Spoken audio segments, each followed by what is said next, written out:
자, 국내 그 법사위 관련된 얘기를 좀 해봐야 될 건데, 지금 법사위가 시끌시끌하잖아요. 네.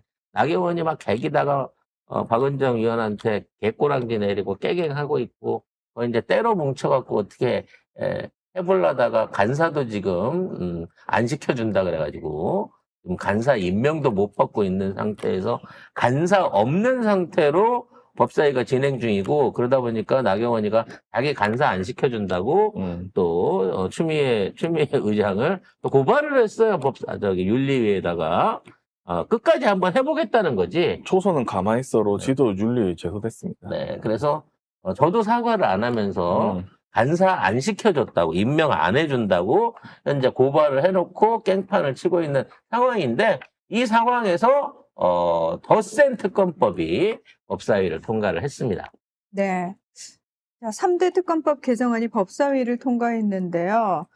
자, 일단 재판 중계를 의무화하기로 했습니다. 와우!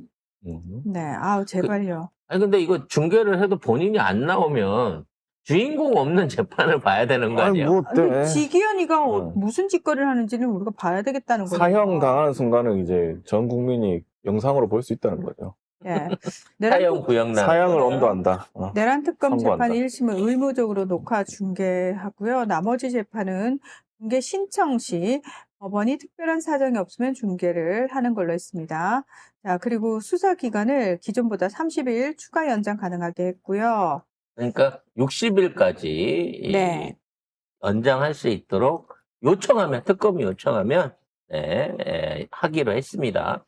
하다가 이제 늘어지면 1년으로 바꾸고, 그 다음은 2년으로 바꾸고, 특검이 요청하면 계속 연장을 해줄 방안인가 봅니다. 아니, 특검이 원래 재량으로 30일을 한 번 연장할 수 있는데 대통령 재가 시 30일 추가입니다. 뭐 따로 의결 안 해도 대통령이 더 한다고? 30일? 아, 그래, 해! 라고 할 수 있게 열어놓은 거죠.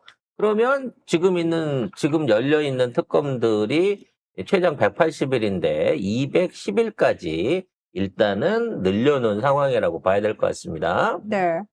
자, 그리고 수사를 완료하지 못한 사건 같은 경우에는 국가수사본부장에게 인계 후 수사 완료를 하도록 했습니다.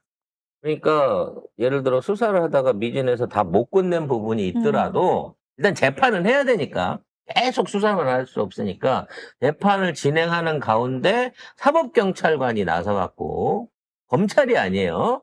사법경찰이 나서가지고 추가 혐의를 조사할 수 있도록 만든 겁니다. 네. 자, 그리고 범행 자수 신고 시 형을 감경해주고 면제할 수 있게 만드는 규정도 신설했습니다. 이거 그러니까 이제 자백하라는 거지. 플리바게닝 한다는 거죠. 자백하면은 네 죄를 좀 깎아줄게. 그러니까 너 죄를 진 것보다 훨씬 많이 죄를 지은 놈에 대한 구체적인 증언과 저기를 해야 되는 거죠. 그러니까 이게 약간 이제 다단계 같은 거예요. 왜 그래서 다단계? 결과적으로 한 놈 한 놈씩 서로 자기랑 연관돼 있는 애들을 불다 보면 분명히 폴리바게닝을 해주기로 했는데 플리바게닝을 해주기로 했는데 그 안에서 다른 죄가 튀어나오는 거지. 그래서 애초에 특검이 하려고 했던 죄는 그래 우리가 봐주기로 했으니까 이거 없던 걸로 근데 말이야 너 이런 짓도 했더라. 에이, 그렇게까지 안 하면 안 되지. 그런 단계로 가서 결과적으로는 뭐 해충총충 12지 장충까지 전부 다 박멸이 되게 될 거다라고 봐집니다. 그러니까 죄를 조금만 짓지 그랬어. 아니, 깔끔하게. 어쨌든 그 내란에 합류한 애들은 핑계를 대고 윤석열, 김건희 다 뒤집어 씌우면 돼요. 예. 시켜서 했다 어쩔 수 없다 이렇게 얘기하면 돼. 근데 하다 보면 네가 자발적으로 했거나 그 와중에 어떤 뭐 특활비를 좀 땡겨 먹었거나 뭐 이런 또 그런 놈들 있잖아. 야 개업할게 그러면 제가 앞장서서 해보겠습니다. 이러면서 했던 놈들 있을 거거든요. 이런 것들은 수동적이 아니라 적극적인 참여범이 되게 되면 요거는 플리바게닝을 못 해주는 거죠. 그리고 내란 특별법안 특별재판소 그것도 이제 법안심사 소위로 회부가 됐고 그래서 재판부 구성을 아마 다음에 할 것 같습니다. 다음에. 네. 재판부, 네. 특별재판부. 특별재판부 구성이 통과가 될 것 같습니다. 이제 이렇게 되다 보니까 이제 국짐이 이거를 못 막아가지고 어차피 표결로 해봐야 뭘 해도 안 되거든. 그래서 이제 안건조정위원회 회부를 해달라고 요구를 한 거예요. 근데 이제 안건조정위원회를 이제 회부를 시켜달라고 요청서를 내면, 근데 들어줄 수는 있거든. 근데 어차피 이제 인적 구성이 민주당이 셋? 국힘 둘, 비교섭 하나. 그렇기 때문에 5대2로 안 되는 상황이거든. 근데 여기에 꼼수가 숨어 있었던 거야. 뭐? 이게 뭐냐면, 이게 그 인권조정위원회를 만들면 그 안에서 이제 위원장을 뽑아야 되는데, 이게 이제 그 흔히 관례로 해갖고, 거기에 지명됐던 인원들 중에 제일 나이 많은 사람이 위원장을 할 수 있게 되는 거야. 그래갖고, 나경원이 그 머리를 쓴 거야. 왜냐면, 박지원 의원이 지금 중국 같이 갔거든, 우원식 의장이랑. 같이 가 있는 동안에 이거를 열어달라고 요구를 한 거야. 그래서 박지원이 만일에, 그래서 추미애 위원장이 급하게 중국에서 하루 일찍 불러들인 이유가 그거라는 거지. 만일에 박지원을 빼고 위원들을 뽑아서 모아놓으면 숫자는 우리가 많은데 위원장은 국짐회가 하게 되는 거야. 그러니까 위원장이라고 자리를 끼고 앉아갖고 이걸 통과를 안 해주고 안건조정위원회에서 이거를 호선을 붙여서 뭐 표결을 하거나 결정을 안 해주고 지가 보듬고 자폭을 하려고 그랬던 거야. 그래서 박지원을 급하게 불러가지고 그 민주당 추천위원 4명 중에 한 사람으로 어저께 끼워 넣은 거예요. 그래서 박지원 의원이 안건조정 위원장이 된 거죠. 회부 직후에 페이스북 글 올려서 국회법에 따라서 안건조정위원장은 연장자인 박지원 염려하지 말라라고 그렇지. 썼습니다. 그러니까 박지원 없는 동안에 갑자기 안건조정위를 만들자 그래갖고 거기서 지네가 위원장을 하려고 꼼수를 부리다가 추미애 법사위원장한테 딱 걸린 거지. 지들 중에서 나경원이가 나이가 제일 많아요? 네, 왜냐면 우리가 다 2선이잖아. 재선급들이잖아. 우리 지금 민주당 주로 의원들은. 초선도 있고. 그러다 보니까, 지가 거기 끼워 넣어갖고 위원장을 하면서 요걸로 딴지를 한번 걸어보려다가 깔끔하게 당했다는 거죠. 아무튼. 61세입니다. 네.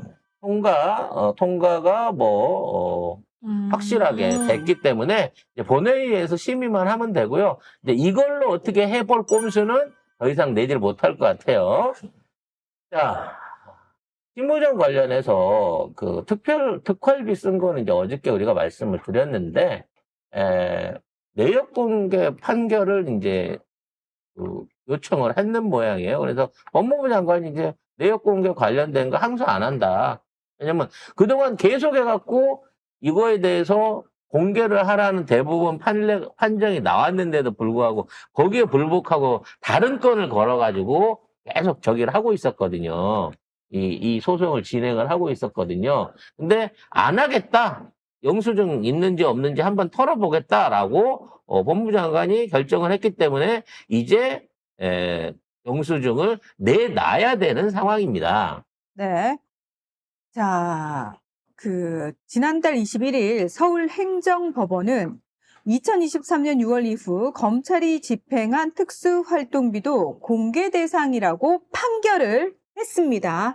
이것과 관련해가지고 추미애 법사위원장이 검찰의 은폐 시도를 단호히 차단하고 대검이 항소를 포기하도록 분명히 지휘할 것을 권고한다. 라고 이야기를 합니다. 그러니까 정성호 법무부 장관이 위원장님의 뜻에 따르겠다고 답을 했습니다. 자, 그동안 법무부는 2023년 6월 이후 검찰의 특활비 사용 내역 제출 요구를 거부해 왔습니다.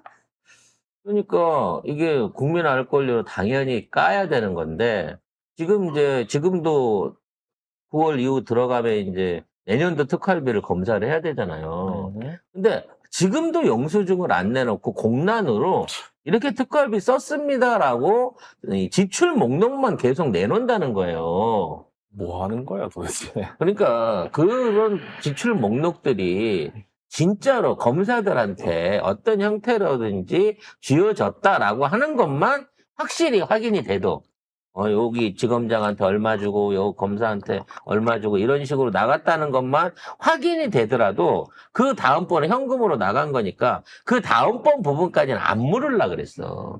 근데 지네들도 수백억이 넘는 이 특활비 중에 과연 검사들한테 제대로 그 돈이 내려갔는지 아니면 전혀 법무 행정이랑 관련 없는 법무부하고 관련 없는 검사랑 관련 없는 사람들한테 이 돈을 내려갔는지 그것만이라도 보자는 거거든.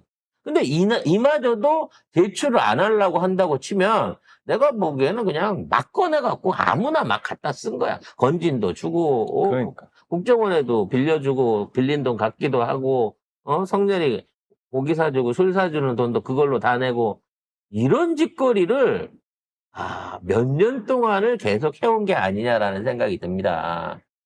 그리고 2023년도부터 이걸 털어서 봐야 되기 때문에 이거 집행에 대해서 한동훈이도 책임져야 돼요, 나중에. 당연하죠. 다 책임져야지. 그리고 근데 약간 애매한 거는 집행 명목까지 공개하는 거는 어렵다고 했거든요. 정성호 장관이. 좀 애매한데. 그냥 명목이 남아있을 리가 없죠. 내가 보기에는 그냥 뭉퉁그려가지고 어느 지점에 얼마, 뭐 어느 지검장에 얼마, 무슨 수사팀에 얼마 이 정도는 최소한 있을 거예요. 왜냐하면 그 내려주는 과정 중에 그 정도 장부는 써갖고 결제를 올렸을 거니까. 그러니까 그 정도만 확인한다고 하더라도 얼마나 이게 편중되게 됐으며 얼마나 어디로 딴 돈이 샜는지 관련해서 확인할 수가 있겠죠.